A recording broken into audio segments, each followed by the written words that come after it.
ليستخلفنهم في الأرض كما استخلف الذين من قبلهم. الحمد لله نحمده ونستعينه ونستغفره ونعوذ بالله من شرور أنفسنا ومن سيئات أعمالنا. من يهده الله فلا مضل له ومن يضلله فلا هادي له. أشهد أن لا إله إلا الله وحده لا شريك له وأشهد أن محمدًا عبده ورسوله الذي أرسله بالحق بشيرًا ونذيرًا وداعيًا إلى الله بإذنه وسراجًا منيرًا. أما بعد فإن خير الحديث كتاب الله وخير الهدي هدي محمد صلى الله عليه وسلم وشر الأمور محدثاتها وكل محدثة بدعة وكل بدعة ضلالة وكل ضلالة في النار. فأعوذ بالله من الشيطان الرجيم. بسم الله الرحمن الرحيم.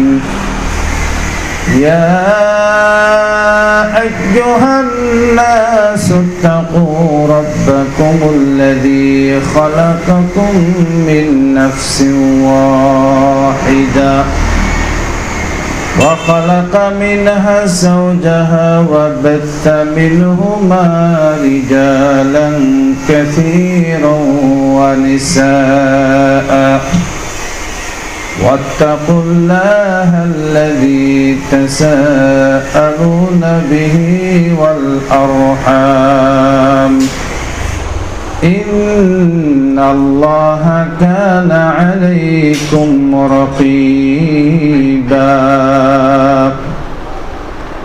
يا أيها الذين آمنوا اتقوا الله حق تقاته ولا تموتن إلا وأنتم مسلمون. يا أيها الذين آمنوا اتقوا الله وقولوا قولا سديدا يصلح لكم أعمالكم ويغفر لكم ذنوبكم ومن يطع الله ورسوله فقد فاز فوزا عظيما. وقال تعالى أعوذ بالله من الشيطان الرجيم.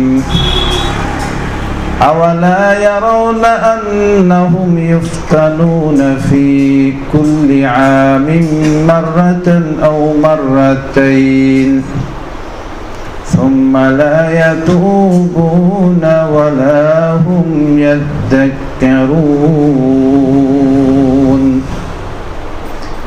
وقال تعالى وعد الله الذين آمنوا منكم وعملوا الصالحات ليستخلفنهم في الأرض كما استخلف الذين من قبلهم وليمكنن لهم دينهم الذي ارتضى لهم وليبدلنهم من بعد خوفهم أمنا يعبدونني لا يشركون بي شيئا ومن كفر بعد ذلك فأولئك هم الفاسقون وأقيموا الصلاة وآتوا الزكاة وأطيعوا الرسول لعلكم ترحمون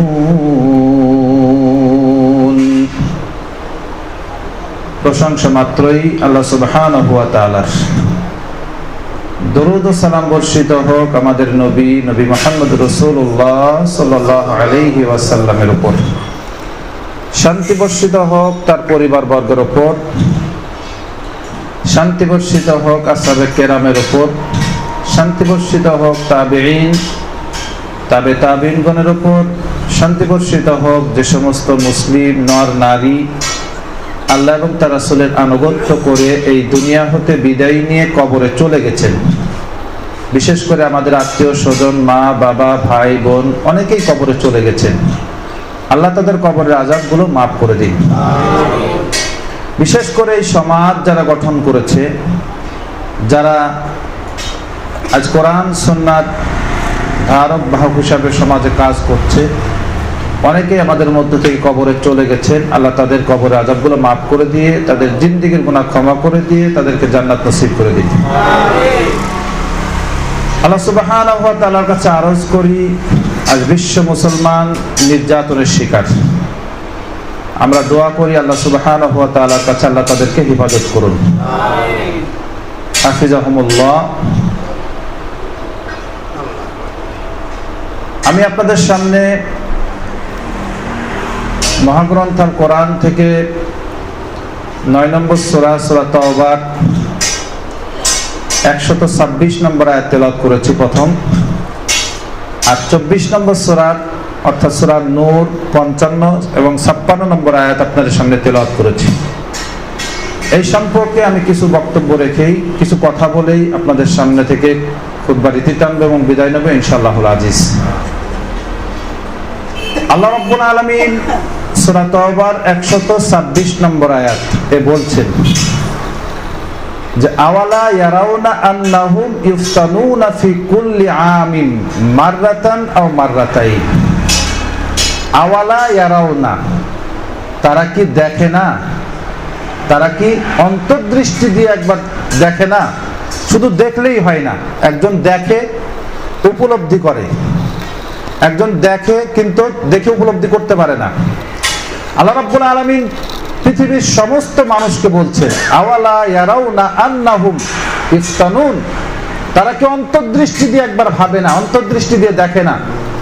এরকম আল্লাহ রাব্বুল আলামিন কোরআন মাজিদে অনেক জায়গায় বলেছেন, যেমন আলাম তারা কাইফা ফাআলা রাব্বুকা বিআসহাবিল ফিল। হে নবী, আপনি কি দেখেন নাই? মানে কি আপনি অন্তর্দৃষ্টি দিয়ে একবার ভেবে দেখেন নাই? এই দেখা মানে ভেবে দেখা। অথচ নবী করিম সাল্লাল্লাহু আলাইহি ওয়াসাল্লাম যে বছর জন্মগ্রহণ করেছেন কাহিনী কিন্তু সেই বছরের, তাহলে নবী করিম সাল্লাল্লাহু আলাইহি ওয়াসাল্লাম দেখেন নাই। কিন্তু এখানে দেখা বলতে ভেবে দেখা, অন্তর্দৃষ্টি দিয়ে দেখার কথা বলা হয়েছে। আলাম তারা কাইফা ফাআলা রাব্বুকা বিআসহাবিল ফিল। হে নবী, আপনি কি অন্তর্দৃষ্টি দিয়ে একবার ভাবেন নাই যে আপনার রব এই হস্তি বাহিনীর সাথে কিরূপ ব্যবহার করেছিল? আল্লাহ রাব্বুল আলামিন আরো অন্য আয়াতে বলেছেন আলাম তারা কাইফা ফাআলা রাব্বুকা বিআদ। হে নবী, আপনি কি দেখেন নাই, অন্তর্দৃষ্টিতে একবার ভাবেন নাই যে আদ জাতির সাথে আল্লাহ রাব্বুল আলামিন কিরূপ ব্যবহার করেছেন? সামুদ জাতির সাথে কিরূপ ব্যবহার করেছেন? আদ সামুদ এই জাতি কেমন জাতি ছিল? আল্লাতী লাম ইউখলাক মিসলুহা ফিল বিলাদ। তারা এত শক্তিশালী, এত ক্ষমতাধর, এত ঐশ্বর্য ছিল, এত বীর্য ছিল, এত ক্ষমতাশীল জাতি আল্লাহ রাব্বুল আলামিন লাম ইখলাক মিসলুহা ফিল বিলাদ, পৃথিবীর কোন জাতিকে আল্লাহ রাব্বুল আলামিন এত শক্তি দিয়ে এত মজবুত করে আল্লাহ রাব্বুল আলামিন তৈরি করেন নাই।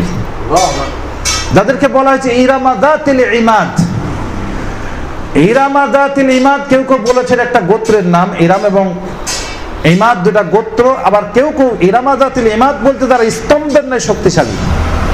ইমাদ মানে কিন্তু স্তম্ভ, যারা খুঁটির নাই, যেটা রড সিমেন্ট পাথর দিয়ে তৈরি করা হয় এরকম খুঁটিকে বলা হয় ইমাদ, যারা স্তম্ভের ন্যায় শক্তিশালী।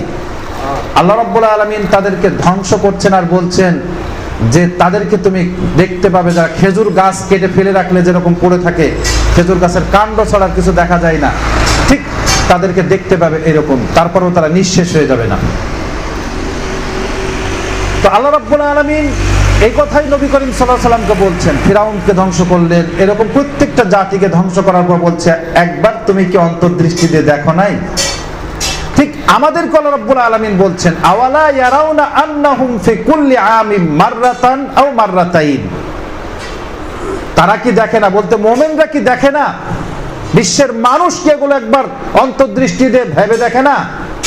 আন্নাহুম ইফতানুন, আল্লাহ রাব্বুল আলামিন কি করেন? ফিতনায় ফেলেন, ধাক্কা দেন, আযাবে নিপতিত করেন, গজবে নিপতিত করেন।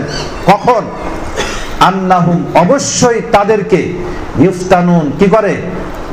ধাক্কা দেয়, গজবে নিপতিত করে, পরীক্ষায় ফেলে। কতবার? মাররাতান, একবার, বছরে একবার। ফি কুল্লি আমিন, প্রত্যেক বছর একবার। মাররাতাইন, অথবা দুইবার, অথবা তার অধিকবার, প্রত্যেকটা বছরই হয়। কিন্তু আজ করোনা একটু ঠেলা দিয়েছে, দেখেন যে জীবনে মাস্ক পরে নাই সেও পড়ছে। যে মাস্কের দাম ছিল 5 টাকা সেটা 200 টাকায় এসে ঠেকেছে, তাও নাকি পাওয়া যায় না। অথচ নবী আল্লাহ রাব্বুল আলামিন প্রত্যেক বছরই না কিন্তু একবার একবার করে দিচ্ছে। কিছুদিন আগে ডেঙ্গু ছিল, চিকনগুনিয়া ছিল, এর আগে কি হলো নার্গিস, এর আগে বিলকিস, এর আগে কিছুদিন আগে হলো কি, কিছুদিন আগে একটা ঝড় হয়ে গেল, হারিকেন না কি একটা নাম, সুন্দর নাম, বুলবুল। এবার হচ্ছে করোনা, মানে দয়া তো নাকি। আর এর আগে ছিল বুলবুল, মানে তাকে ভালোবাসা দেয় সবচাইতে। এই নামগুলো এখন আর আদরের নাই। বুলবুল শব্দটা তো আদরের নাম ছিল, করোনা আরো আদরের নাম ছিল, এগুলো এখন ভয়াবহ নামে আকার ধারণ করেছে। আপনি একবার চিন্তা করেছেন, এই বুলবুল গেল, কিছুদিন আগে আয়েলা গেছে, কিছুদিন আগে চিরগুনগুনিয়া, কিছুদিন আগে ডেঙ্গু, এরপরে তো আসছে সামনে কালবৈশাখী ঝড়, এরপরে বজ্রপাত তো আছেই। আজ থেকে 10 বছর আগে মানুষ এত বজ্রপাত দেখে নাই যে এখন দেখছে। আজ থেকে 10 বছর আগে এত ঘূর্ণিঝড় হতো না যা মানুষ এখন দেখছে। আজ থেকে 10 বছর আগেও মানুষ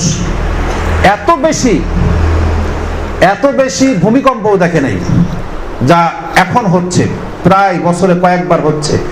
আল্লাহ রাব্বুল আলামিন সেটাই বলছেন। আপনারা পড়ে দেখবেন সূরা তাওবার 126 নম্বর আয়াত, আওয়ালা ইয়ারাউনা আন্নাহুম ফি কুল্লি ইফতানুনা ফি কুল্লি আমিন মাররাতান আও মাররাতাইন। যে তারা কি অন্তর্দৃষ্টি দিয়ে একবার ভাবে না? তাদেরকে আল্লাহ রাব্বুল আলামিন প্রত্যেক বছর একবার, দুইবার, একের অধিকবার তাদেরকে পরীক্ষায় ফেলে, ধাক্কা দেয়, তাদেরকে আযাব গজবে ফেলে। আল্লাহ রাব্বুল আলামিন বলছেন থুম্মা লা ইয়াতুবুন, তারপরেও তারা ফিরে আসে না। তওবা মানে ফিরে আসা। এক হচ্ছে দিনে ফিরে আসা, আর একটা হচ্ছে আল্লাহ রাব্বুল আলামিনের কাছে তওবা করে নিজেকে পবিত্র করা। ওয়ালাহুম ইয়াযাক্কারুন, তারপরেও এই বিষয়গুলো থেকে তারা কি করে না? উপদেশ গ্রহণ করে না। এখন তারা ফিরে আসে না, উপদেশ গ্রহণ করে না। একের পর এক যাচ্ছেন, আমরা ভুলে যাচ্ছি। একের পর একটা গজব যাচ্ছে, কয়দিন যাচ্ছে, তখন আমরা আল্লাহ আল্লাহ করে ডাকি, আর না হলে কেউ ডাকি না। কেউ বলে মোকাবেলা করেছি, আরে আল্লাহ রাব্বুল আলামিনের মোকাবেলা, আল্লাহ রাব্বুল আলামিনের একটা মাছির সাথে মোকাবেলা করার ক্ষমতা নমরুদের হয় নাই, একটা মশার সাথে মোকাবেলা করার নমরুদের হয় নাই। আরে গত বছরই তো আমাদের ঢাকা মেয়র সিটি মেয়র গুলো তো অবাক হয়ে গেছে, এই ডেঙ্গু নিয়ন্ত্রণ করতে গিয়ে একটা মশা মাছির সাথে আমরা মোকাবেলা করতে পারি না, আর আমরা বলছি মোকাবেলা করার সমস্ত পথ আমাদের এখন অবলম্বন করা হয়ে গেছে। আল্লাহ রাব্বুল আলামিনের একটা মাছির সাথে, মশার সাথে মোকাবেলা করার ক্ষমতা দুনিয়ার কারণ নাই। কিন্তু মশা মাছি, একটা মৌমাছি যদি একবার আন্দোলন করে যে কোনো মানুষকে আমি কোনো বাড়িতে থাকতে দেব না, একবার যদি আন্দোলন করে যে মানুষকে আমি কোনো ঘরে থাকতেই দেব না, শুধু একবার উঠতে উঠতে যাইবে, একটা করে ঘুরলি দিবে আর বেরিয়ে চলে আসবে, একটা মানুষও ঘরে থাকতে পারবে না। মানুষ এত দুর্বল। কিন্তু আল্লাহ রাব্বুল আলামিন এগুলো করতে দেয় নাই। মৌমাছি কেন করে না? আল্লাহ রাব্বুল আলামিন তাকে করার জন্য নিষেধ করেছেন। কিভাবে নিষেধ করেছেন? সাঈদ ইবনে আবু সাঈদ খুদরি রাদিয়াল্লাহু তাআলা আনহু বর্ণনা করেছেন, নবী করিম সাল্লাল্লাহু আলাইহি ওয়াসাল্লাম বলেছেন, ইন্নাদ দুনিয়া হুলওয়াতুন খাদিরা। দুনিয়া হচ্ছে, পুরো দুনিয়াটা হুলওয়া খাদিরা। হুলওয়া হচ্ছে মিষ্ট, খাদিরা মানে সুশোভিত, সবুজ, সুন্দর, শ্যামল, একে বলা হয় খাদিরা। দুনিয়াকে আমি মানুষের জন্য লোভনীয়, মিষ্টি এবং সুশোভিত করেছি। আল্লাহ রাব্বুল আলামিন এর নবী সাল্লাল্লাহু আলাইহি ওয়াসাল্লাম এইটা বলছেন যে আল্লাহ রাব্বুল আলামিন দুনিয়াকে মিষ্টি এবং সুশোভিত করেছি, লোভনীয় করেছি। বলার পরে তিনি বলছেন, ইন্নাল্লাহ মুস্তাখলিফুকুম ফিহা। আর এই দুনিয়ার মধ্যে আল্লাহ রাব্বুল আলামিন তোমাদেরকে, অর্থাৎ মানুষদেরকে কি করেছেন? মুস্তাখলিফুকুম ফিহা, তোমাদেরকে নেতৃত্ব দান করেছেন সমস্ত প্রাণীর উপরে। আজ হাতি যদি তার শক্তি মানুষের উপরে খাটাতো, তাহলে হাতির পিঠে উঠে কোনোদিন মানুষ চড়তে পারতো না। গরু যদি তার ক্ষমতা খাটাইতো, জীবনে কাঁধে জোয়াল দিতে পারতেন না। মোষ যদি তার ক্ষমতা খাটাতো, তাহলে আপনি কোনোদিন মোষের গলায় ছুরি দিতে পারতেন না। কিন্তু আল্লাহ রাব্বুল আলামিন কি করেছেন? পৃথিবীর বুকে তোমাদেরকে মুস্তাখলিফুকুম ফিহা, তোমাদেরকে আল্লাহ রাব্বুল আলামিন খলিফা অর্থাৎ নেতা করে দিয়েছেন। আল্লাহ নবী সাল্লাল্লাহু আলাইহি ওয়াসাল্লাম বলছেন, ওয়ায়ানদুর কাইফা তা'মালুন। শুধু কি আল্লাহ রাব্বুল আলামিন এই নেতা বানিয়ে তোমাদেরকে ছেড়ে দিবেন? ওয়ায়ানদুর কাইফা তা'মালুন, তিনি দেখছেন, তিনি দেখে নেবেন, তিনি পর্যবেক্ষণ করছেন তোমরা কি করো, কি করতে পারো। পিতা তার সন্তানকে 3 লাখ টাকা দিয়েছে ব্যবসা করার জন্য, তুই ব্যবসা করে খা। ব্যবসা করতে দিয়েছে, পদ্ধতিও বলে দিয়েছে। বলে দেওয়ার পরে পিতা বলছে, তোকে দেখে নেবে বা তুই কিভাবে ব্যবসাতে উন্নতি করিস, আমি দেখছি এটা। আল্লাহ রাব্বুল আলামিন আমাদেরকে নেতা বানালেন, আর তিনি বললেন, আমি দেখবো যে তোমরা কিভাবে এই নেতৃত্ব ধরে রাখতে পারো। কিন্তু শোনো, নেতৃত্ব ধরে রাখতে হলে তোমাদের 2টা পয়েন্ট মনে রাখতে হবে। এক, ফাত্তাকুদ দুনিয়া, দুনিয়ার লোভ থেকে বেঁচে থাকো। তোমাদের এই নেতৃত্ব পৃথিবীতে ধরে রাখতে হলে দুনিয়ার লোভ থেকে বেঁচে থাকতে হবে। ওয়াত্তাকুন নিসা, আর নারীর লোভ থেকে বেঁচে থাকতে হবে। কেননা বনি ইসরায়েলের মধ্যে প্রথম সংঘর্ষ শুরু হয়, প্রথম বনি ইসরায়েলের ধ্বংস শুরু হয়, এটা কারণ হচ্ছে নারী। দুনিয়ার লোভ থেকে বেঁচে থাকো, নারী লোভ থেকে বেঁচে থাকো, তাহলে তোমাদের কি থাকবে? তোমাদের যে নেতৃত্ব জমিনে আছে টিকে থাকতে পারবে, না হলে টিকে থাকতে পারবে না। দুনিয়ার লোভ চেপে ধরবে, মশা তার স্বরূপ ধারণ করবে, মৌমাছি তার স্বরূপ ধারণ করবে, হাতি তার স্বরূপ ধারণ করবে, বাঘ তার স্বরূপ ধারণ করবে। এইটা তখন করবে কারণ এটা আল্লাহ রাব্বুল আলামিনের হুকুমে চলে। এগুলো সব হচ্ছে আল্লাহ রাব্বুল আলামিনের সৈনিক। যখনই মানুষ কি করবে, এই উপদেশ মেনে চলবে না, তখনই মানুষের উপর আল্লাহ রাব্বুল আলামিন এদেরকে চড়াও করে দিবেন। আজ করোনা ভাইরাস শুধু একটি মাত্র উপলক্ষ, এটা কিচ্ছু না। আল্লাহ রাব্বুল আলামিন প্রত্যেক বছর আমাদের উপরে এভাবে একবার, দুবার, 2-এর অধিকবার, বারবার আল্লাহ রাব্বুল আলামিন আমাদেরকে পরীক্ষায় ফেলবেন এভাবেই। নবী করিম সাল্লাল্লাহু আলাইহি ওয়াসাল্লাম বলছেন, ইযা তাবায়াতুম বিল ঈনা, যখন মানুষ ঈনা ব্যবসায় জড়িয়ে যাবে, ঈনা ব্যবসা জড়িয়ে যাবে, আর কি করবে? ওয়াইদা আখাযতুম আযনা বিল বাকারি, মানুষ যখন গরুর লেজ ধরে পড়ে যাবে, তার মানে দুনিয়ার লোভে পড়ে যাবে। ঈনা ব্যবসা হচ্ছে 2 প্রকারের। এক হচ্ছে যারা অতিমাত্রায় ব্যবসায়ী হয়, তারা তখন হালাল আর হারাম বাছে না, তখন কিছু না কিছু সুদের মধ্যে জড়িয়ে যায়। আর এই না ব্যবসা হচ্ছে ওইটাই যে ধর্মকর্ম বাদ দিয়ে সে হারাম খায় না, ঠিক আছে, কিন্তু ধর্ম বাদ দিয়ে, ধর্মের কাজ বাদ দিয়ে, নামাজ বাদ দিয়ে, রোজা বাদ দিয়ে, হজ বাদ দিয়ে, অন্যান্য কাজ বাদ দিয়ে, মানুষের উপকার বাদ দিয়ে শুধু ব্যবসা, ব্যবসা ছাড়া কিছু বোঝে না। ছেলে হয়েছে 6 বছর বয়স হয়ে গেছে, নামাজে ডাক দেবে, ছেলেকে দিন শিক্ষায় শিক্ষিত করবে, না করে যা দোকানে বস, এত দরকার নেই। স্কুলে যাবি, এত খরচ করে দরকার নাই। মাদ্রাসায় যাবি, এত খরচ করে দরকার নাই, তার চাইতে দোকানে বস, দিনে অন্তত 500 টাকা তোর মাধ্যমে ইনকাম হবে। আবার ওই দেখাস্তম আজনাবিল বাকারি, যখন গরুর লেজ ধরে পড়ে যাবে, গরুর লেজ ধরে পড়ে মানে চাষ ছাড়া কিচ্ছু বোঝে না, চাষ ছাড়া কিচ্ছু বোঝে না, যা মাঠে যা, ওই ফসল কেটে আন, এই কর সেই কর, গরুকে খাবার দে, গরুর লেজ ধরে পড়ে যাবে। নবী করিম সাল্লাল্লাহু আলাইহি ওয়াসাল্লাম বলছেন, ওয়াইদা তারাকতুমুল জিহাদ ফি সাবিলিল্লাহ, আর যখন তোমরা জিহাদকে ছেড়ে দিবে। জিহাদ মানে কি? শুধু কি 2-4টা বোমা ফোটানো, এটা না জিহাদ। জিহাদ হচ্ছে ইসলামকে দুনিয়ার বুকে জাগানোর জন্য, প্রতিষ্ঠিত করার জন্য যতগুলো পথ এবং পন্থা আছে সবগুলো অবলম্বন করার নাম হচ্ছে জিহাদ। জিহাদ মানে চেষ্টা চালানো প্রথম। এতে যদি কোনোদিন অস্ত্র ধরা লাগে ধরবেন। এখন আপনি উনি নিয়ে আসে অ্যাটম বোম, আপনি একটা ছোট্ট পুটকা বোমা ফটে ফাটিয়ে বলছেন যে না আমি জিহাদ করছি। বর্তমান আমাদের ফেবি যোদ্ধা অর্থাৎ এফবি যোদ্ধার অভাব নাই, অর্থাৎ ফেসবুক যোদ্ধা। ফেসবুক যোদ্ধায় কেউ দিল্লির বিরুদ্ধে যুদ্ধ করছে, কেউ কাশ্মীরের বিরুদ্ধে যুদ্ধ করছে, কেউ যুদ্ধ করছে, অথচ আমরা শক্তি সঞ্চয় করার জন্য, কেউ তা ক্ষমতা অবলম্বন করার জন্য কেউ প্রচেষ্টাই চালায় না, কেউ চেষ্টা চালায় না, শুধু বলছে আমরা যুদ্ধ করব, ফেসবুক যুদ্ধ। অথচ তারা ভারতের বিরুদ্ধে যুদ্ধ করার জন্য প্রস্তুত, আর ইমাম সাহেব ফজর আজান দিচ্ছে, বিছানা ছেড়ে এসে ফজরের নামাজ পড়ার জন্য প্রস্তুত নয় তারা। বড় দুঃখের বিষয়। বাজারে গল্প করছে, আড্ডা দিচ্ছে, ঈশার সালাতে আজান হয়েছে খবর নেই। আবার এরা বলে এই ভারত ধ্বংস করে ফেললো মুসলমানদেরকে।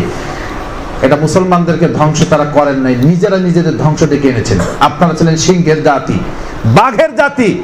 সিংহ বাঘ আজ থাবা হারিয়েছে, তাদের দাঁতও হারিয়েছে। সিংহ যদি থাবা হারায় আর দাঁত হারায়, তাকে কিন্তু ইঁদুরও আর মূল্যায়ন করে না, মশা মাছিতেও তাকে মূল্যায়ন করে না। মুসলমান জাতি ছিল বট বৃক্ষের ন্যায় একটা শক্তিশালী জাতি। সেই বট বৃক্ষ আজ বন্যার পেনাতে পরিণত হয়েছে। মুসলমান জাতি ছিল সুপুরুষ, অহংকার দিলে সারা বিশ্ব কেঁপে উঠেছে। নবী করিম সাল্লাল্লাহু আলাইহি ওয়াসাল্লাম শুধু চিঠি পাঠিয়েছে রোম সম্রাটের কাছে। আল্লাহ রাব্বুল আলামিন বলে দিলেন গুলিবাতির রোম, আল্লাহ রাব্বুল আলামিন তোমাদেরকে রোম বিজয় করিয়ে দিবেন। শুধু একটা চিঠি গেছে মাত্র, রোম সম্রাট হিরাকল থরথর করে কেঁপে উঠেছে। আবু সুফিয়ানকে ডাকা হলো, কে এই চিঠি পাঠিয়েছে, তুমি কি চেনো তাকে? বুখারীর ইসলামিক ফাউন্ডেশন থেকে 6 নম্বর হাদিসটা পড়ে দেখুন, তাওহীদ প্রকাশনীতে পড়লে 7 নম্বর হাদিস পড়ে দেখুন, লম্বা হাদিস আব্দুল ইবনে আব্বাস রাদিয়াল্লাহু তাআলা বর্ণনা করেছেন। তিনি বলছেন আমি আবু সুফিয়ানের কাছ থেকে শুনেছি, নবী করিম সাল্লাল্লাহু আলাইহি ওয়াসাল্লাম শুধু চিঠি পাঠালো, রোম সম্রাটের মাথাটা গরম হয়ে গেল। কে পাঠিয়েছে চিঠি খুঁজে বের করা হোক। আরবি ভাষাভাষীর লোক আমরা ছিলাম, সিরিয়ায় ব্যবসার কাজে অবস্থান করছিলাম, ধরে নিয়ে যাওয়া হলো। ধরে নিয়েই বললো যে চিঠি যারা পাঠিয়েছে তাদেরকে তুমি চেনো? বলছে খুব ভালো করে চিনি এই লোকরে।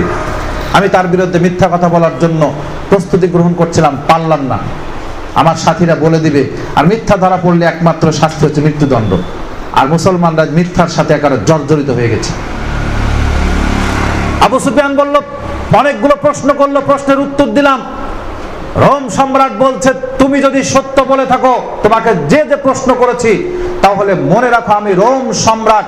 আমার পায়ের নিচে যে মাটিটা আছে, এই পায়ের নিচের মাটিটার মালিক অল্প দিনের মধ্যে নবী মুহাম্মদ রাসূলুল্লাহ সাল্লাল্লাহু আলাইহি ওয়াসাল্লাম হয়ে যাবে। এই মন্তব্যই শেষ করলেন না, রোম সম্রাট হিরাক্লিয়াস তিনি বলছেন, শোনো হে ব্যক্তি, তুমি যদি সত্য বলে থাকো, তিনি হচ্ছেন সেই শেষ নবী যার সম্পর্কে আমি জানতাম, যার সম্পর্কে আমি ইনজিলের মধ্যে পড়েছি। শোনো হে ব্যক্তি, তুমি যদি সত্য বলে থাকো, তাহলে এই ইনি হচ্ছে শেষ নবী। আমি যদি তার পর্যন্ত কোনোদিন পৌঁছাতে পারি, তাহলে মনে রাখো আমার 2 হাত দিয়ে তার পা মুবারকখানা আমি ধুয়ে দিতাম। বুখারীর হাদিস। আবু সুফিয়ান বলছে আমরা শোরগোল শুরু করে দিলাম, বের করে দিল আমাদেরকে। এসেই বাইরে এসে মন্তব্য করলাম, ইন্নাহু লা ইয়াখাফুহু মালিকু বানিল আসফার। হায়, রোম সম্রাট এত বড় ক্ষমতার অধিকারী, এই যুগের সবচেয়ে ক্ষমতাধর বাদশা, সেও দেখছি নবী মুহাম্মদুর রাসূলুল্লাহ সাল্লাল্লাহু আলাইহি সাল্লামকে ভয় পায়। আর আজ প্রায় 200 কোটি মুসলমান, 700 কোটি মানুষের মধ্যে আজ আমাদের দেখে কুত্তাও ভয় পায় না, কুত্তাও ভয় পায় না। না হলে গতকালও দেখলাম একজন হিন্দু পর্যন্ত ভাষণ দিচ্ছে বায়তুল মুকাররম গুড়িয়ে দিবে। এই বাংলাদেশের মাটিতে যেখানে বলে 90% উপরে নাকি মুসলমান, আর সেই দেশে দাঁড়িয়ে একজন হিন্দু ভাষণ দিচ্ছে যে বায়তুল মুকাররম গুড়িয়ে দেওয়া হবে, বাংলাদেশের সব মসজিদ গুড়িয়ে দেওয়া হবে। কোনো পদক্ষেপ নাই, যে যা বলছে, যা মনে যাচ্ছে তাই বলে পার পেয়ে যাচ্ছে। একটিমাত্রই কারণ, আমাদের ক্ষমতা নাই, ক্ষমতাধরদের উপরে কেউ আঙ্গুল তুলতে পারে না। নবী করিম সাল্লাল্লাহু আলাইহি সাল্লাম বলছে, ইযা তারাকতুমুল জিহাদ ফি সাবিলিল্লাহ, মুসলমানরা যখন জিহাদ ছেড়ে দিবে, সাল্লাতাল্লাহু আলাইকুম দুল্লাহ, আল্লাহ রাব্বুল আলামিনের তরফ থেকে শাস্তি নেমে আসবে। উপর থেকে, জমিন থেকে উঠবে, ভূপৃষ্ঠ থেকে উঠবে। জালেম সরকার, বিধর্মী সরকার মুসলমানদের উপরে চাপিয়ে দিবেন আল্লাহ রাব্বুল আলামিন। হচ্ছেও তাই। ততদিন পর্যন্ত থাকবে হাত্তা তারজিউ ইলা দীনিকুম, যতক্ষণ পর্যন্ত তোমরা তোমাদের দ্বীনে না ফিরবে, মুসলমানদেরকে বলছে, ততদিন পর্যন্ত শাস্তি থাকবেই। আল্লাহ রাব্বুল আলামিন সূরা নূরের 55 নম্বর আয়াতে বলছেন, ওয়াদাল্লাহুল লাযীনা আমানু মিনকুম ওয়া আমিলুস সালিহাতি লা ইস্তাখলিফান্নাহুম ফিল আরদি কামা ইস্তাখলাফাল লাযীনা মিন ক্বাবলিহিম। আল্লাহ রাব্বুল আলামিন বলছেন, আল্লাহ রাব্বুল আলামিন ওয়াদা করেছেন, আমানু মিনকুম, তোমাদের মধ্যে যারা ঈমান এনেছে তাদের সাথে, ওয়া আমিলুস সালিহাত, আর তোমাদের মধ্যে যারা ভালো কাজ করেছে তাদের সাথে আল্লাহ রাব্বুল আলামিন ওয়াদা করেছেন। কি ওয়াদা করেছেন? লা ইস্তাখলিফান্নাহুম ফিল আরদ, জমিনে তাদেরকে আমি নেতৃত্ব দিয়ে দিব। কিভাবে দিবেন? আল্লাহ রাব্বুল আলামিন তাও পদ্ধতি বলে দিচ্ছেন, কামাস্তাখলাফাল্লাযীনা মিন ক্বাবলিহিম, তাদের পূর্বে যে সমস্ত জাতি এসেছিল তাদেরকে যেভাবে ক্ষমতা দিয়েছি, এখন যারা ঈমান এনেছে তাদেরকেও দিব। আচ্ছা, তাদের পূর্বে এই সমস্ত ঈমানদারদের পূর্বে কোন জাতিকে আল্লাহ রাব্বুল আলামিন ক্ষমতা দিয়েছিলেন? ইউসুফ আলাইহিস সালামকে দিয়েছিলেন, তাই না? দাউদ আলাইহিস সালামকে দিয়েছিলেন, সুলাইমান আলাইহিস সালামকে দিয়েছিলেন, জুলকারনাইনকে দিয়েছিলেন। আচ্ছা, সবগুলো বাদ রাখেন, ইউসুফ আলাইহিস সালামকে দিয়েছিলেন, এটা তো আপনারা জানেন নাকি? ইউসুফ আলাইহিস সালাম কে? তিনি সম্মানের দিক থেকে ইউসুফ আলাইহিস সালাম নবীদের মধ্যে একজন সম্মানিত নবী। কেমন ভাবে? ইউসুফ আলাইহিস সালাম নিজে নবী, তার বাবা নবী, তার দাদাও নবী, তার পরের প্রজন্মটাও নবী। নবী করিম সাল্লাল্লাহু আলাইহি ওয়াসাল্লাম বলছে, সম্মানের দিক থেকে ইউসুফ আলাইহিস সালাম কিন্তু অনেক উপরে। কিন্তু এই ইউসুফ আলাইহিস সালাম যখন মিশরে আসলেন, তখন তিনি কি হিসাবে আসলেন? একজন কৃতদাস, ঠিক না? একবারে কৃতদাস। গরু ছাগল যেভাবে হাটে বিক্রি করা হয়, ইউসুফ আলাইহিস সালামকে বিক্রি করা হলো। তাকে আজিজে মিশর কিনে নিল গোলাম হিসাবে, তার স্ত্রীকে উপহার দিল। তিনি গোলাম হিসাবেই, কৃতদাস হিসাবেই তিনি লালিত পালিত হতে থাকলেন রাজ দরবারে লালিত পালিত হতে থাকলেন। তারপরে যৌবনে পদার্পণ করলেন, আজিজে মিশরের স্ত্রী সহ পুরো মিশরের যত মেয়ে লোক আছে তাদের লালসার শিকার হলেন ইউসুফ আলাইহিস সালাম।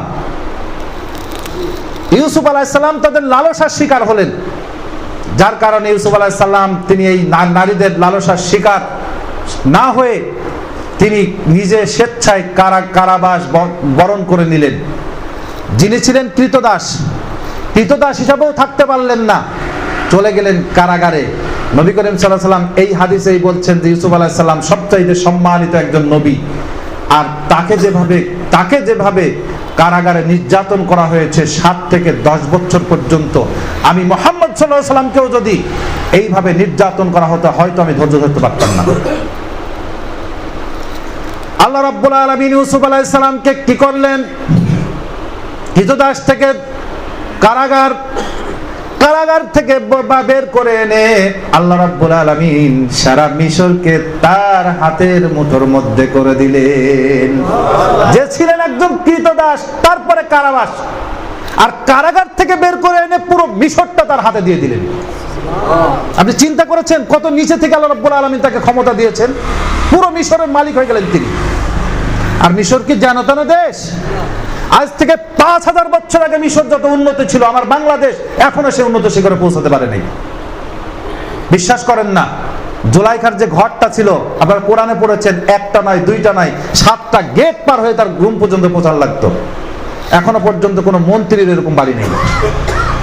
7টা বিশাল বিশাল গেট পার হয়ে তার রুম পর্যন্ত পৌঁছানো লাগতো। তাদের খাবারের মেনু, তাদের সবকিছু কোরআন থেকে পড়ে দেখেন যে মিশর কত উন্নত ছিল। এ পর্যন্ত মিশরের পিরামিড কত উন্নত, এটা এ পর্যন্ত বিজ্ঞানের যুগেও তারা আবিষ্কার করতে পারে নাই। অথচ আল্লাহ রাব্বুল আলামিন সেই মিশরকে ইউসুফ আলাইহিস সালামের হাতের মুঠোয় করে দিলেন, জেলখানা থেকে বের করে এনে। আল্লাহ রাব্বুল আলামিন আমাদের পারেন না? আল্লাহ রাব্বুল আলামিন সে কথাই বলছেন, কামাস্তাখলাফাল্লাযীনা মিন ক্বাবলিহিম, যেমনটি করে তাদের পূর্বে যে সমস্ত জাতি এসেছিল তাদেরকে যেভাবে ক্ষমতা দিয়েছি, এখন যারা ঈমান এনেছে তাদেরকেও আমি ক্ষমতা দিয়ে দিব। প্রথম ওয়াদা। 2 নম্বর ওয়াদা আল্লাহ রাব্বুল আলামিন বলছেন, ওয়ালা ইউমাক্কিনান্না লাহুম দীনাহুমুল্লাযী ইরতাদা লাহুম, আর তাদের দিনকে আমি শক্তিশালী করে দিব, দিনকে আমি মজবুত করে দিব, যে দিন, যে ধর্মকে আমি তাদের জন্য মনোনীত করে দিয়েছি। আল্লাহ রাব্বুল আলামিন আমাদের জন্য কোন দিন মনোনীত করে দিয়েছেন? ওয়ারাদিতু লাকুমুল ইসলাম দীনা। আল্লাহ রাব্বুল আলামিন আমাদের জন্য ইসলামকে কমপ্লিট কোড অ্যাপ্লাইড, পূর্ণাঙ্গ জীবন ব্যবস্থা হিসেবে মনোনীত করে দিয়েছেন। এই দিনকে আল্লাহ রাব্বুল আলামিন শক্তিশালী করে দিবেন। ইসলাম কি শক্তিশালী ধর্ম? এখন শক্তিশালীর উপরে কেউ হাত দেয়? আপনার কি ক্ষমতা আছে আপনার চাইতে দ্বিগুণ ক্ষমতাধর একজন মানুষ, তার গায়ে হাত দিতে পারবেন? তাহলে ইসলাম এখন দুর্বল, বন্যার প্যানার মতো হয়ে গেছে। তার অনুসারীরাও দুর্বল। দিন শক্তিশালী থাকবে আর তার অনুসারীরা মার খাবে, এটাও না। আবার অনুসারীরা শক্তিশালী, তার দিন সব জায়গায় অবহেলিত হবে, এটাও সম্ভব নয়। তাহলে দিনও মজবুত নাই, তার অনুসারীরাও এখন দুর্বল হয়ে পড়েছে। কেননা যদি আর শক্তিশালী হতো তাদের গায়ে কেউ হাত দিয়ে কথা বলতো না, তাদের এত নির্যাতনের শিকার হতে হতো না। কিছুদিন আগে বার্মায় হলো, কিছুদিন আগে আসামে হলো, এই যে ইন্ডিয়ায় চলছে, দিল্লিতে নির্যাতনের শিকার হলো কয়েকদিন আগেই, দিল্লি মসজিদ ভাঙা হলো, এরপরে কাশ্মীরে হলো, সিরিয়াতে, আফগানে, একের পর এক সারা বিশ্বে মুসলমানরা যেভাবে নির্যাতনের শিকার হচ্ছে। মুসলিম মানেই নির্যাতিত, মুসলিম মানেই বর্তমানে পদদলিত, মুসলিম মানেই বর্তমান লাঞ্ছনার শিকার হচ্ছে। একটি মাত্রই কারণ, আমরা আজ দুর্বল হয়ে গেছি। আল্লাহ রাব্বুল আলামিন 3 নম্বর ওয়াদা বলছেন, ওয়ালা ইউবাদদিলান্নাহুম মিন বা'দি খাউফিহিম আমনা, আর তাদের পরিস্থিতিকে আমি বদল করে দিব, অবশ্যই বদল করে দিব। লাম তাকিদ দিয়েছে, নুন তাকিদ। ওয়ালা ইউবাদদিলান্নাহুম, অবশ্যই আমি বদল করে দিব, মিন খাউফিহিম আমনা, যখন মুসলমানরা ভয়ে নিপতিত হবে, জুলুম অত্যাচারের শিকার হবে, ভয়কে আমি কি করব? নিরাপত্তা দিয়ে বদল করে দিব। আল্লাহ রাব্বুল আলামিন নিরাপত্তা দিয়ে বদল করে দিবে। সাহাবীরা ভয় পায় নাই। 13টি বছর নির্যাতন হতে হতে হতে হতে শেষ পর্যায়ে, একবারে নির্যাতনের শেষ পর্যায়ে, খাব্বাব ইবনে আরাত্তি রাদিয়াল্লাহু তাআলা আনহু বর্ণনা করেছেন, বুখারীর হাদিস। যদি আপনারা হাদিস রিয়াজুস সালিহিন পড়েন, 41 নম্বর হাদিস, গুনে 41 নম্বর হাদিসটা পড়বেন। তিনি বলছেন যে শাকাউনা ইলা রাসূলিল্লাহি সাল্লাল্লাহু আলাইহি ওয়াসাল্লাম, রাসূল সাল্লাল্লাহু আলাইহি সাল্লামের কাছে আমরা একদিন অভিযোগ পেশ করতে গেলাম। ওহুয়া মুতাওয়াসসিতুম বুদ্দাতুল লাহু ফি দিল্লিল কাবা, আর তিনি কাবার অদূরেই কি করছিলেন? আরাম নিচ্ছিলেন। কাবার অদূরেই তিনি আরাম করছিলেন, কেমন একটা চাদর মাথার নিচে দিয়ে আরেকটা চাদর ঢাকি দিয়ে শুয়েছিলেন আর কি। আমরা অভিযোগ পেশ করলাম যে লাকিনা মিনাল মুশরিকিনা শিদ্দা, আমরা মুশরিকদের কাছ থেকে খুব অত্যাচারের শিকার হচ্ছি, নির্যাতনের শিকার হচ্ছি, আর টিকতে পারছি না। আলা তাদউ লানা আলা তাস্তানসিরু লানা, আমরা বললাম কুলনা, হে আল্লাহ, আমরা বললাম সবাই সমস্যারে বললাম আল্লাহ রাসূল আপনি কি আমাদের জন্য দোয়া করবেন না, আমাদের জন্য কি একটু সাহায্য প্রার্থনা করবেন না, আর সহ্য করতে পারছি না, সহ্যের সীমা ছাড়িয়ে যাচ্ছে। নবী করিম সাল্লাল্লাহু আলাইহি ওয়াসাল্লাম উঠলেন, উঠে তিনি প্রথম ভাষণ দিলেন, শোনো, মান কানা মিন ক্বাবলিকুম, তোমাদের পূর্বে যে সমস্ত জাতি ছিল, ফায়ুখাদুর রাজুলু ওয়া ইউগফারু লাহু ফিল আরদ, কাউকে কাউকে ধরে আনা হতো, তাদের সমান করে মাটিতে গর্ত করা হতো, ফায়ুজালু ফিহি, গর্তে তাকে রাখা হতো গলা পর্যন্ত, ফায়ুতা বি মিনশারিন, বাড়ি থেকে করাত আনা হতো, ওয়ায়ুদা ওয়ালা রাসিহি, মাথায় রাখা হতো, ফায়ুজালু নিসফাইন, তাদেরকে ফেড়ে করাত দিয়ে দুই ভাগ করে ফেলা হতো। নবী করিম সাল্লাল্লাহু আলাইহি ওয়াসাল্লাম তারপরে বলছে, ইউমশাতু বিআমশাতিল হাদিদ, এমনও করা হতো বাড়ি থেকে লোহার চিরুনি আনা হতো, লোহার আঁচড় আনা হতো, শরীরে স্থাপন করা হতো, হাত্তা দুনা লাহমিহি ওয়া ইদামিহি, এমন কি করা হতো তাদেরকে চিরে আঁচড় দিয়ে হাড় এবং মাংসকে আলাদা করে ফেলা হতো। তারপরে নবী করিম সাল্লাল্লাহু আলাইহি ওয়াসাল্লাম বলছেন, মা ইয়াসুদ্দুহু আন দীনিহি, তারপরেও সে ব্যক্তি তাদের দ্বীন থেকে বিচ্যুতি হয়ে যায় নাই। শোনো হে সাহাবীরা, তোমাদের উপরে একটু নির্যাতন হচ্ছে তাই তোমরা পাগল হয়ে গেছো। শোনো, লা ইউতিম্মান্না হাদাল আমরা হাত্তা ইয়াসিরুর রাকিব মিন সানা ইলা হাদারাল মাউত, মনে রাখবে আল্লাহ রাব্বুল আলামিন এই দ্বীনকে পৃথিবীর বুকে, জমিনের বুকে বিজিত করবেনই। সেটা আপনাকে ছাড়া হয় আমাকে ছাড়া, আর না হলে আমাকে সহ, আমি থাকতে হবে, না হলে আমি চলে গেলে হবে। আমাকে সহ হতে পারে, আমাকে ছাড়াও হতে পারে, যে কেউ কোনোভাবে হতে পারে। আল্লাহ রাব্বুল আলামিন তার দ্বীনকে এই বিশ্বের বুকে, পৃথিবীর বুকে, জমিনের উপরে বিজিত এবং প্রতিষ্ঠিত করবেনই, এমন ভাবে হাত্তা ইয়াসিরুর রাকিব বিন সানা ইলা হাদারাল মাউত, একজন মানুষ সানা থেকে সম্পদ নিয়ে, টাকা পয়সা নিয়ে কি করতে আসবে, হাদারাল মাউত অর্থাৎ মক্কার অদূরে একটা জায়গার নাম, হজ করতে আসবে, তার কোনো সন্ত্রাসীতে তার টাকা পয়সা কেড়ে নেবে না, না তাকে কেউ হত্যা করবে, না তার কাছ থেকে জুলুম করবে। আর একটা হাদিস এসেছে, হীরা থেকে একজন মহিলা, ইরাকের শহর হীরা থেকে একজন মহিলা কাবাতে এসে হজ করে যাবে, না তার উপরে ধর্ষণ হবে, না তার টাকা পয়সা কেড়ে নেবে, না কেউ ইজ্জত কেড়ে নেবে, সুশরীরে সুন্দরভাবে একবারে ঘোড়ায় চড়ে এসে হজ করে যাবে, মহিলার কেউ কিছু কেড়ে নেবে না। আল্লাহ রাব্বুল আলামিন, নবী সাল্লাল্লাহু আলাইহি ওয়াসাল্লাম বলছেন, তার কোনো ভয় থাকবে না। দিবালা গনামিহি, ছাগল যদি রাস্তায় বাহির হয় তাহলে নেকড়ে দেখলে খেয়ে ফেলবে, কিন্তু মানুষ মানুষকে হত্যা করবে না। লা ইয়াখাফু ইল্লাল্লাহ, শুধু আল্লাহর ভয় থাকবে তার মধ্যে। শুনে রাখো সাহাবীরা, যারা তোমরা নির্যাতনের কথা বলছো, ওয়ালাকিন্নাকুম তাস্তাজিলুন, তোমরা খুব দ্রুত করে ফেলছো, এত তাড়াতাড়ি ইসলাম বিজয় হবে না যতদিন পর্যন্ত তোমরা তোমাদের কোরবানি না করবে। অর্থাৎ যেটা বলছিলাম, আল্লাহ রাব্বুল আলামিন কি করলেন, ওয়ালা ইউবাদদিলান্নাহুম মিন বাদি খাউফিহিম আমনা, ভয়ের পরে নিরাপত্তা দিয়ে দিবেন। কিভাবে দিবেন? আল্লাহ নবী সাল্লাল্লাহু আলাইহি ওয়াসাল্লাম মক্কাতে নির্যাতনের শিকার হলেন সাহাবীদের নিয়ে। মদিনার শহর, নিরাপত্তার শহর দিয়ে দেওয়া হলো। সেখানে গিয়েও কিন্তু নিরাপত্তা ছিলেন। সেখানে গিয়ে হামলা হলো, বদরের যুদ্ধ হয়ে গেল, উহুদের যুদ্ধ হয়ে গেল, হলো খন্দকের যুদ্ধ, যাকে বলা হয় গজওয়াতুল আহজাব। খন্দকের যুদ্ধটা সম্পর্কে আপনারা ভালো করে পড়বেন, সূরা আহজাবের বর্ণনা আছে। আর আপনারা যদি আরহিকুল মাকতুম থেকে পড়েন তাহলে বুঝতে পারবেন। খন্দকের যুদ্ধটা এমন একটা যুদ্ধ ছিল যে ইসলামকে দুনিয়ার বুকে মূলোৎপাটন করে দিবে। ইসলাম অর্থাৎ আল্লাহ শব্দের নামকে উচ্চারণ করবে এরকম মানুষকে পৃথিবীতে রাখা হবে না। এই জন্য বনু গতফান থেকে 3000, খয়বার থেকে 3000, আর কুরাইশরা গেছিল 10,000। এই কুরাইশরা গেছিল 4000, মোট 10,000। 10,000 সেনাবাহিনী নিয়ে মক্কা আক্রমণ করলো কাফেররা। ওই সময় সারা মদিনাতে 3,500 মানুষ হবে না মুসলিম। সবাইকে দুনিয়া থেকে বিদায় করে দিবে। বৃদ্ধ, আবাল, যুবক, নারী, পুরুষ কাউকেই পৃথিবী থেকে রাখা হবে না। আল্লাহ রাব্বুল আলামিন একটা ঝড় পাঠিয়েছিলেন, মাত্র একটা ঝড়, বায়ু। আল্লাহ রাব্বুল আলামিন তাদেরকে শেষ করে দিলেন। নবী করিম সাল্লাল্লাহু আলাইহি ওয়াসাল্লাম নামাজ পড়তে থাকলেন, আর হুযায়ফা ইবনে ইয়ামান বলছে যে আমি দেখতে গেছিলাম যে কাফেরদের কি পরিস্থিতি হয়। কাফেররা পিঁপড়া যেভাবে এক জায়গায় ঝড় হলে একভাবে বদলা পাকে, ঠিক ওরা এইভাবে বদলা পাকিয়ে নিজেকে রক্ষা করার চেষ্টা করছে। আর এই কাহিনীটা আমি বর্ণনা করার জন্য নবী করিম সাল্লাল্লাহু আলাইহি ওয়াসাল্লামের কাছে এসেছি। নবী করিম সাল্লাল্লাহু আলাইহি ওয়াসাল্লাম তখন নামাজ শেষই করছেন না। মানে কাহিনীটা বলবো যে কাফেরদেরকে আল্লাহ রাব্বুল আলামিন কিভাবে শেষ করে দিলেন, এই কাহিনীটা আমি বলার আর সুযোগ পাচ্ছি না।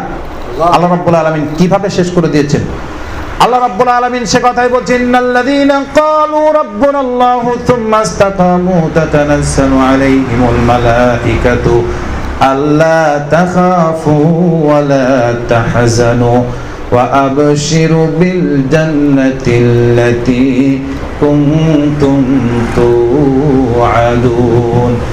আল্লাহ রাব্বুল আলামিন বলেন, যারা বলে, নিশ্চয় যারা বলে রব্বুনা আল্লাহ, আল্লাহ আমার রব, থুম্মা ইসতাকামু, আর এই জায়গায় অটল থাকে, আল্লাহ ছাড়া কারোর উপরে ভয় ভরসা করে না, আল্লাহ রাব্বুল আলামিন বলছেন তাদের উপরে যখন নির্যাতন হবে, তাতানাজ্জালু আলাইহিমুল মালাঈকা, আল্লাহ রাব্বুল আলামিন তাদের উপরে ফেরেশতা নাজিল করে সাহায্য করবেন। আল্লাহ তাখাফু, তাদের কোনো ভয় থাকবে না, ওয়ালা তাহজানু, তাদের কোনো টেনশন থাকবে না। আর এই জুলুম নির্যাতনে যদি দুই একজন মারা যায়, ওয়া আবশিরু বিল জান্নাতিল্লাতী কুনতুম তুআদুন, আর তাদের জন্য জান্নাতের সুসংবাদ দিয়ে দাও, যেটা আল্লাহ রাব্বুল আলামিন তাদের সাথে ওয়াদা করেছিলেন। নবী করিম সাল্লাল্লাহু আলাইহি ওয়াসাল্লাম এই সাহাবীদেরকে বললেন, যারা অভিযোগ পেশ করতে গেছিল তাদেরকে বলছেন যে তোমরা খুব তাড়াতাড়ি করছো। আসলে সাহাবীগণ কি খুব নির্যাতনের কম শিকার হয়েছিল? খাব্বাব ইবনে আরাত্তির কথাই ভাবেন, বর্ণনাকারী, তিনি খুজাই গোত্রের এক মহিলা কৃতদাস ছিলেন, তাকে ধরে আনা হলো, আগুনের মধ্যে চিৎ করে শুয়ে দেওয়া হলো, পিঠ পুড়লো, চামড়া পুড়েছে, মাংস পুড়েছে, চর্বি গলে গলে আগুন নিভে গেছে, তারপরে তাকে ছাড়া হয়নি। উমর রাদিয়াল্লাহু আনহু তার খলিফা আমলে একবার খাব্বাব ইবনে আরাত্তির এই কাহিনী মনে করে তিনি জামা খুলে দেখতে গেছেন, দেখে বলছেন যে যেহেতু পিঠ সাদা হয়ে আছে পুড়ে, বলছে মানুষকে এরকম অত্যাচার করতে পারে, এরকম অত্যাচার, বলে তিনি চোখের পানি আর ধরে রাখতে পারেন নাই। বেলাল রাদিয়াল্লাহু তাআলা আনহুর উপরে কি নির্যাতন হয়েছে, গলায় রশি বেঁধে বখাটেদের হাতে ধরিয়ে দিয়েছে, বখাটেরা গরম উত্তপ্ত মরুভূমির মধ্যে টেনে হেঁচড়ে নিয়ে বেরিয়েছেন, তারপরও চাবুক মেরেছেন আর বলেছেন যে বল মোহাম্মদ ছবি, বল মোহাম্মদ বিধর্মী, তারপরেও তাকে ছাড়া হয় নাই। বুকের উপরে পাথর লাগিয়ে দেওয়া হয়েছে, পাথর চাপিয়ে দেওয়া হয়েছে, তারপরেও ছাড়া হয় নাই। নবী করিম সাল্লাল্লাহু আলাইহি ওয়াসাল্লাম দূর থেকে একবার দেখে বলছে, তিনি শুধু একবারই বলছেন আহাদ আহাদ, নবী করিম সাল্লাল্লাহু আলাইহি ওয়াসাল্লাম দূর থেকে বলছেন আহাদু ইউনজিক ইয়া বেলাল, বেলাল তুমি মনে রাখো এই আহাদ তোমাকে একদিন এই কষ্টদায়ক যন্ত্রণা থেকে মুক্তি দিবেন। দিয়েছেন আল্লাহ রাব্বুল আলামিন। তারপরেই আবু বকর সিদ্দিক রাদিয়াল্লাহু তাআলা আনহু তাকে ক্রয় করে মুক্ত করে দিলেন। এইরকম প্রত্যেকটা সাহাবীর ব্যাপারে যদি কাহিনী বলা হয়, একই অবস্থা। আম্মার, ইয়াসার, আম্মার তার পিতা ইয়াসারকে, তার মাতা সুমাইয়াকে ধরে আনা হলো, বল্লভ দিয়ে মেরে হত্যা করা হলো।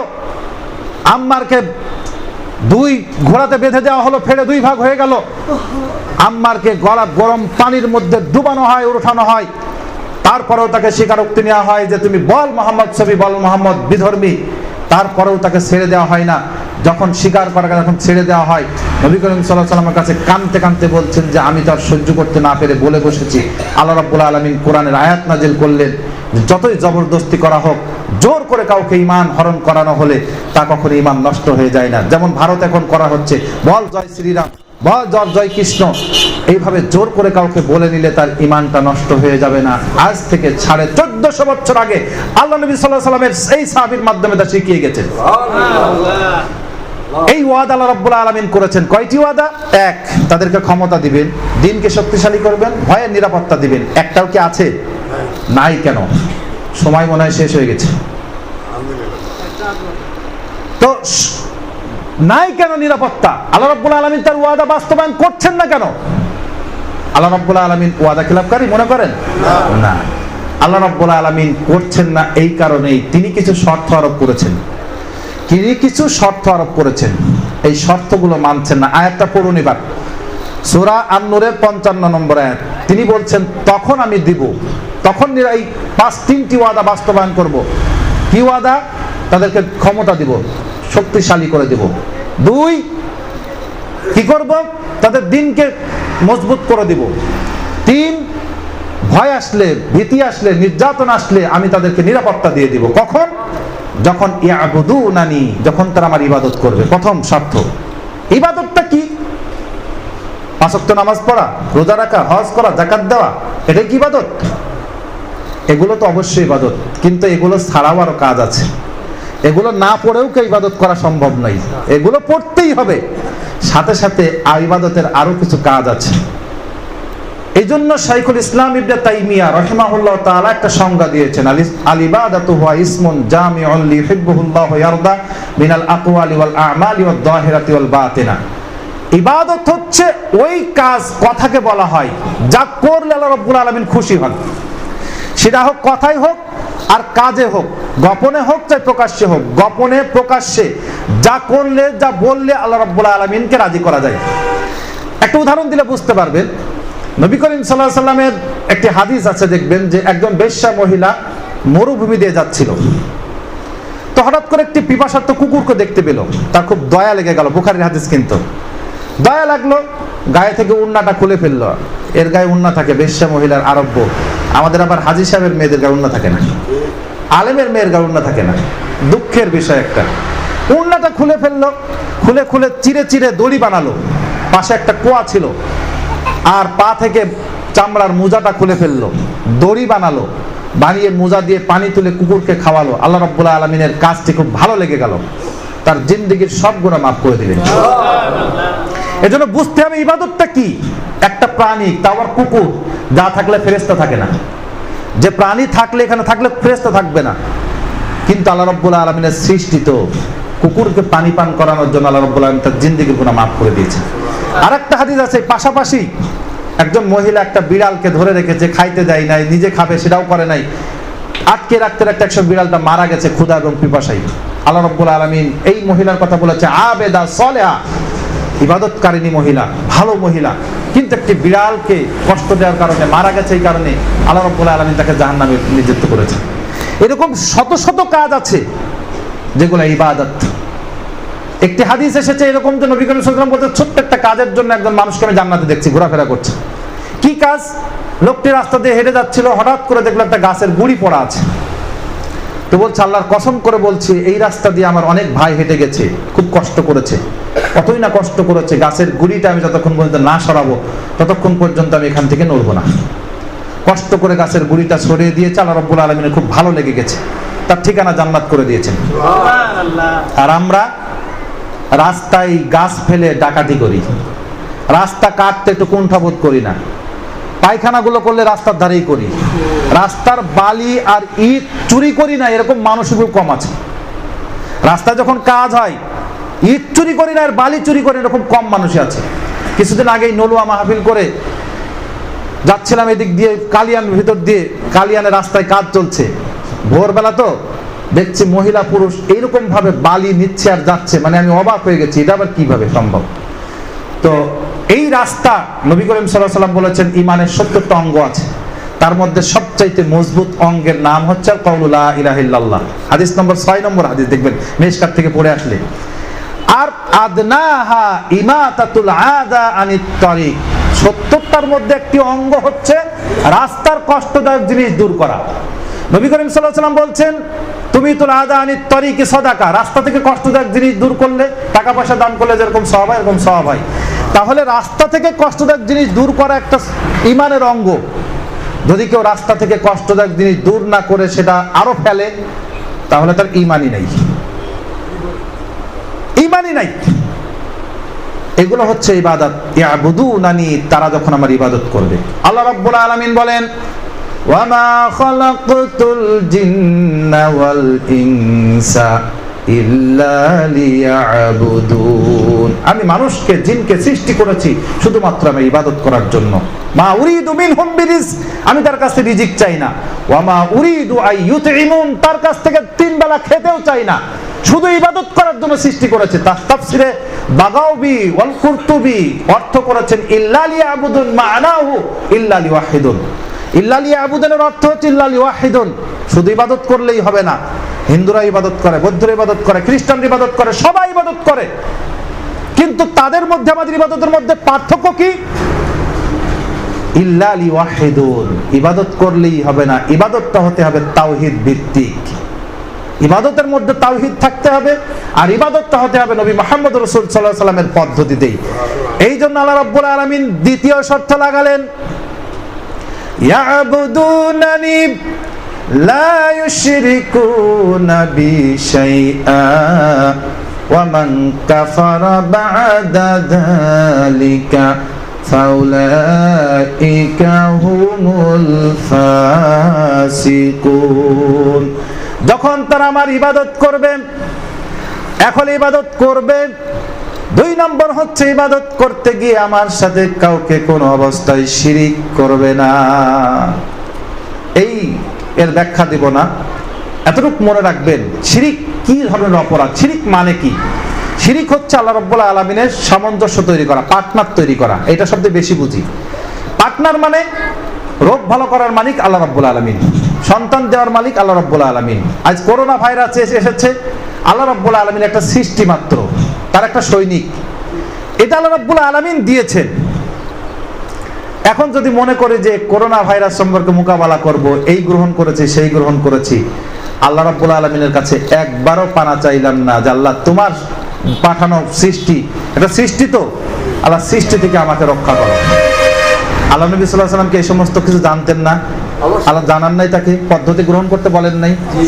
আল্লাহ নবী সাল্লাল্লাহু আলাইহি সাল্লাম দোয়া করতেন সকালে সন্ধ্যায়, উঠতে বসতে, খাইতে চলতে ঘুমাতে, আল্লাহুম্মা ইন্নী আউযু বিকা মিনাল বারাসি, হে আল্লাহ আমি তোমার কাছে চাচ্ছি, আশ্রয় চাচ্ছি কি থেকে?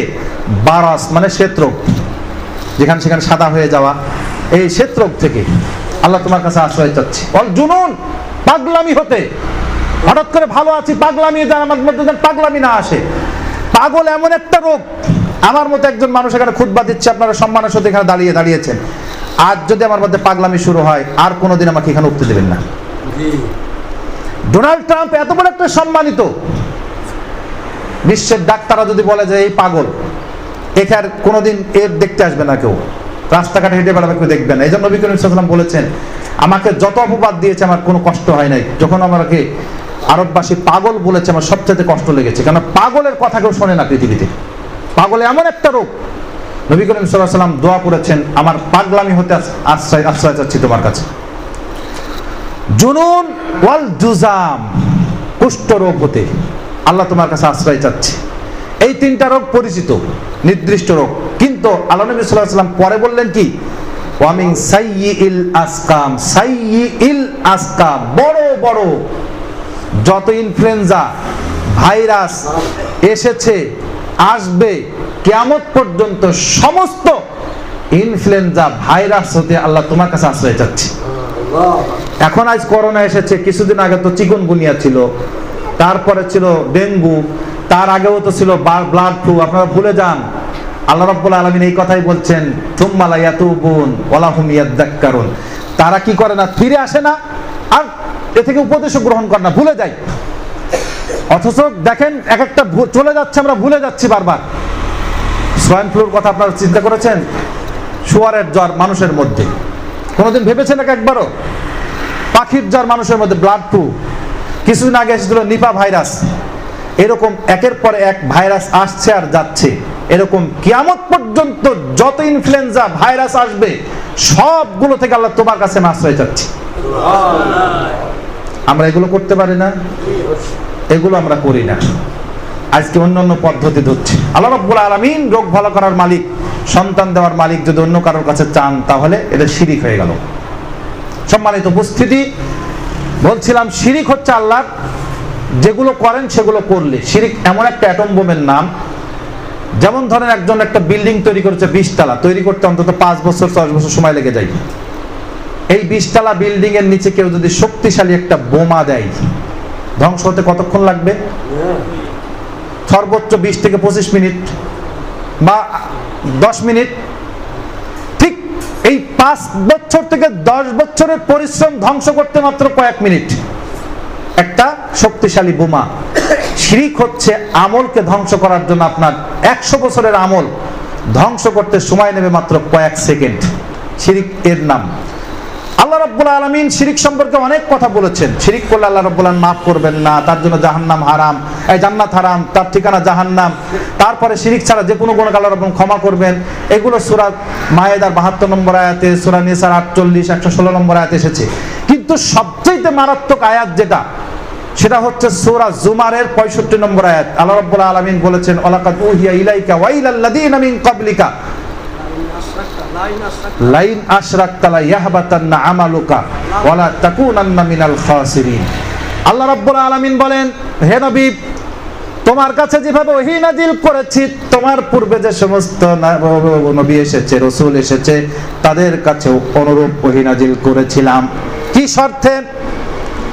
তাদেরকেও বলেছি, তোমাকেও বলছি, লাইন আশরাকতা, হে নবী, তুমিও যদি কোনোদিন শিরিক করো। তাদেরকেও বলেছি, তোমাকেও বলছি, তুমিও যদি কোনোদিন শিরিক করো, লা ইয়াহবাতান্না আমালুকা, তোমার সারা জিন্দেগীর যত ভালো আমল আছে সবগুলো আমি ধ্বংস করে দিব। এই পর্যন্ত শেষ? এই পর্যন্ত শেষ করেন নাই। ওয়ালা তাকুনান্না মিনাল খাসিরিন, কিয়ামতের ময়দানে তুমিও কি হবে? ক্ষতিগ্রস্তদের মধ্যে শামিল হয়ে যাবে। কিসের শাফায়াত করবে? শিরিক করলে কারণ শাফায়াতকারী তো দূরের কথা, নিজেই শাফায়াত পাবে না কারোর কাছে। নবীদেরকে বলছে, ওয়াইন আশরাকু লা ইয়াহবাতান্না আমালুহুম।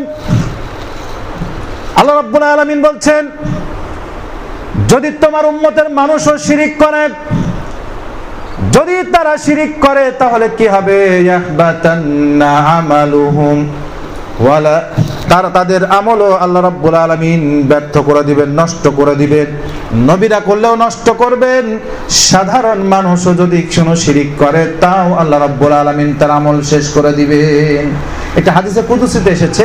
আল্লাহ রাব্বুল আলামিন বলছেন, যদি কেউ শিরিক করে, হাদিসটি বর্ণনা করছেন আবু হুরায়রা। হাদিসে কুদসি আল্লাহ রাব্বুল আলামিন বলছেন, মান আমিলা আমালান আশরাকা ফীহি মাই গায়রি তারাকতুহু ওয়া শিরকাহু, যে ব্যক্তি কোনো কাজ করলো, আমল করলো, আর সাথে শিরিক করলো, আল্লাহ রাব্বুল আলামিন তাকে ছেড়ে দিলেন, তার আমলও ছেড়ে দিলেন। তার আমলও লিখবেন না, তাকেও আর ভালো করলেও লিখবেন না, মন্দ করলেও লিখবেন না, তাকে আল্লাহ রাব্বুল আলামিন বাদই দিয়ে দিয়েছেন। তার মানে তাকে ধ্বংসের দ্বার প্রান্তে পৌঁছে দিয়েছেন। শিরিক এত বড় ভয়াবহ অপরাধ, আমাদেরকে শিরিক থেকে বিরত থাকতে হবে। মাজার পূজা, কবর পূজা, এই পূজা, সেই পূজা, সব শিরিকের একটি অংশ মাত্র। আল্লাহ রাব্বুল আলামিন বলছেন, ওয়ালা লা ইউশরিকুনা বি শাইআ, তারা কাউকে শিরিক করবে না আল্লাহ রাব্বুল আলামিনের সাথে। দুইটি শর্ত গেল। আর 3 নম্বর শর্ত হচ্ছে আকিমুস সালাতা, নামাজ প্রতিষ্ঠিত করবে। আজ মুসলমানদের মধ্যে নামাজ নাই, আর নামাজ না পড়লে সে মুসলমানই থাকে না। শুধু নামাজ নয়, কেউ 4 ওয়াক্ত পড়লেও সে মুসলমান না। 4 ওয়াক্ত পড়লে সে বেনামাজি, 3 ওয়াক্ত পড়লে বেনামাজি, 2 ওয়াক্ত পড়লে বেনামাজি, 1 ওয়াক্ত পড়লে বেনামাজি। যতক্ষণ পর্যন্ত 4 ওয়াক্ত নয়, 5 ওয়াক্ত ফরজ সালাত আদায় করবে, সেই মাত্র মুমিন। শুধু আদায় করলে হবে না, 5 ওয়াক্ত আদায় করে কিন্তু জামাতের সাথে আদায় করে না, তাকে আল্লাহ রাব্বুল আলামিন বলেছে সে লাইন দালালতুম, সে পথভ্রষ্ট হয়ে যাবে। আবার 5 ওয়াক্ত ফরজ সালাত আদায় করে, ঈশা ফজর আদায় করে না জামাতের সহিত, তাকে মুনাফিক বলেছেন আল্লাহ নবী সাল্লাল্লাহু আলাইহি ওয়াসাল্লাম। তো মনে রাখতে হবে, 5 ওয়াক্ত ফরজ সালাতে আদায় করতে হবে, ওয়াতুজ যাকাতা, যাকাত দিতে হবে। আর 5 নম্বর শর্ত, ওয়াতিউর রাসূলা, রাসূলের আনুগত্য করবে সদা সর্বদা, সব জায়গায়, সবখানে, নামাজে, রোজায়, হজ, যাকাতে, জীবনে চলতে ফিরতে, দৈনন্দিন জীবনে, রাষ্ট্রীয় জীবনে, সব জীবনে রাসূলের সুন্নাতকে বিনা স্বার্থে, বিনা শর্তে, বিনা কথায়, বিনা দ্বিধায়, কোনো যুক্তি নয়, কোনো তর্ক চলবে না, সবখানে নবী মুহাম্মদ রাসূল সাল্লাল্লাহু আলাইহি ওয়াসাল্লাম যে দিন দিয়ে গেছে সেই দিনকেই মেনে নিতে হবে। নামাজ পড়লে তার মতো পড়তে হবে, হজ করলেও তার মতো করতে হবে, যাকাত দিলেও তার মতো করতে হবে। তিনি যেভাবে দিনকে দিয়ে গেছেন সেভাবেই দিনকে বুঝতে হবে, না হলে এই জাতির উপরে গজব আসবেই। আয়াত এসেছে অনেক। সূরা নূরের 63 নম্বর আয়াতটা পড়েন, সেখানেও পাবেন। তারপরে সূরা হাক্কা পড়বেন, হাক্কা দেখবেন আদ, সামুদ, তারপরে ফিরাউন, তারপরে জমিন কিভাবে উল্টিয়ে দেওয়া হয়েছে, তারপরে নূহ আলাইহিস সালামের জাতি কিভাবে ডুবিয়ে দেওয়া হয়েছে, সবগুলো বলার পরে বলছে কেন করা হয়েছে জানো? ফাআসাউ রাসূল রাব্বিহিম ফাআখাযাহুম আখাযাতার রাবিয়া। একটি মাত্রই কারণ, তারা তাদের রসুলের খেলাফ করেছে, রসুল যা বলেছে তার বিরোধিতা করেছে। রসুলের আমলের বিরোধিতা করে পৃথিবীতে কোনোদিন কেউ দিন প্রতিষ্ঠা করতে পারবে না, এটা অসম্ভব। রসুলের বিরোধিতাই হচ্ছে দুনিয়াতে গজব আসার সবচাইতে বড় লক্ষণ। সম্মানিত উপস্থিতি, এই পর্যন্ত আজকের মতো বক্তব্যের ইতি টানতে যাচ্ছি। মনে রাখবেন, আল্লাহ রাব্বুল আলামিন আমাদের জন্য ওয়াদা করেছেন তিনটি। কখন দিবেন? এই পাঁচটি শর্ত মানলে, লাআল্লাকুম তুরহামুন, তারপরে রহমত বর্ষণ হবে। কখন রহমত বর্ষণ হবে? মানে কি দিবেন? দুনিয়ায় ক্ষমতা দিবেন, এই তো ওয়াদা। কি দিবেন? দিনকে শক্তিশালী করবেন। কি করবেন? ভয় ভীতি আসলে আমাদেরকে নিরাপত্তা দিয়ে দিবেন। কখন? যখন তারা ইবাদত করবে, শিরিক করবে না, সালাত আদায় করবে, যাকাত দিবে, সর্বক্ষেত্রে সব জায়গায় রাসূলের আনুগত্য করবে। লাআল্লাকুম তুরহামুন, তারপরে রহমত বর্ষণ হবে। তার মানে রহমত ওই হচ্ছে তিনটি ওয়াদা। আর যদি কেউ এই পাঁচটি শর্তের একটি না মানে, তাহলে রহমত আসবে না। তাহলে আল্লাহর রহমত না থাকলে সেখানে কি হয়? গজব হয়, বিপরীত হবে। আর যদি আল্লাহর গজব আসে এরপরে মুসলমান নাম থাকার কারণে, যেহেতু নামধারী মুসলমান, মুনাফিক টাইপের মুসলমান, এর কারণে বিধর্মীরা, মানুষ যেভাবে ক্ষুধার্ত মানুষ যেভাবে খাদ্যের পাশে জড়ো হয়, আল্লাহ নবী সাল্লাল্লাহু আলাইহি ওয়াসাল্লামের হাদিস, ক্ষুধার্ত মানুষ খাবার দেখলে যেভাবে তার পাশে বসে যায়, ঠিক মুসলমানদের উপরে এভাবেই হায়নার মতো বিধর্মীরা, ক্ষুধার্ত বাঘের মতো, ক্ষুধার্ত হায়নার মতো মুসলমানদের উপরে থাবা বিস্তার করবে। আজ পৃথিবীতে এটাই হচ্ছে। আল্লাহ রাব্বুল আলামিন আমাদেরকে আবার ফিরে আসার জন্য এই পাঁচটি শর্ত মেনে নেওয়ার তৌফিক দান করুক। আল্লাহ রাব্বুল আলামিন বলেছেন, থুম্মা লা ইয়াতুবুনা ওয়া লাহুম ইয়াযাক্কারুন, তারা কি করে না? ফিরে আসে না, তওবা করে না, আর তারা এর থেকে উপদেশ গ্রহণ করে না। আজ যারা এখানে উপস্থিত আছেন, অল্প সংখ্যক মুসল্লি হলেও আপনারা খেয়াল রাখবেন, যদি আমরা এখান থেকে, এই জায়গা থেকে তওবা করে উপদেশ গ্রহণ না করতে পারি, এরকম করোনা ভাইরাস তে এখন এরপরে যে আরো কি ভাইরাস আমাদের জন্য অপেক্ষা করছে, আরো কি শাস্তি অপেক্ষা করছে, আমরা কল্পনাও করতে পারি না। আল্লাহ রাব্বুল আলামিন আমাদেরকে এই সমস্ত থেকে বেঁচে থাকার তৌফিক দান করুক। প্রতিপালক, তুমি বড় দয়াবান, তুমি বড় ক্ষমাবান, তোমার অনেক দয়া, একটু দয়া দিয়ে আমাদের উপরে তুমি রহমত বর্ষণ করো।